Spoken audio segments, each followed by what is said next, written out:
साईबाबा महिला नागरिक संस्थेबाबत काही नागरिकांनी आपल्याकडे तक्रार केली आहे. काय नेमकं तक्रार आहे ते? आज साईबाबा महिला नागरी पतसंस्था आहे मसोबा चौक वैजापूर येथे. त्या संस्थेच्या विरुद्ध आज जवळपास 50 ते 60 शेतकरी आमच्याकडे आले आणि त्यांनी ज्या काही ठेवी वगैरे ठेवलेल्या आहेत किंवा बँक अकाउंटवर पैसे आहेत अशांचे मागच्या 13-14 तारखेपासून म्हणजे या महिन्याच्या 13 किंवा 14 तारखेपासून ते बँक बंद आहे. तिच्या संस्था इतर छत्रपती संभाजीनगरला 5 संस्था आहेत. अशा एकूण आपली एक आणि त्या 5 अशा 6 संस्था आहेत. सर्व संस्था 13 तारखेपासून बंद पडलेल्या आहेत. त्यामुळे शेतकरी वर्गामध्ये संभ्रम निर्माण होऊन आज ते पोलीस स्टेशनला गुन्हा दाखल करण्याकरिता आदरणीय आमदार साहेबांसोबत आले होते. त्या सर्वांचे आज आम्ही स्टेटमेंट घेतोय.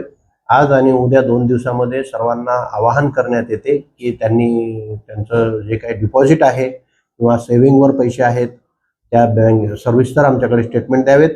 त्याचा लेखाजोखा करून आदरणीय पोलीस अधीक्षक छत्रपती संभाजीनगर ग्रामीण यांना सविस्तर अहवाल पाठवून त्याच्यानंतर त्यांची मंजुरी घेऊन आम्ही त्यामध्ये फसवणुकीचा गुन्हा नोंद करणार.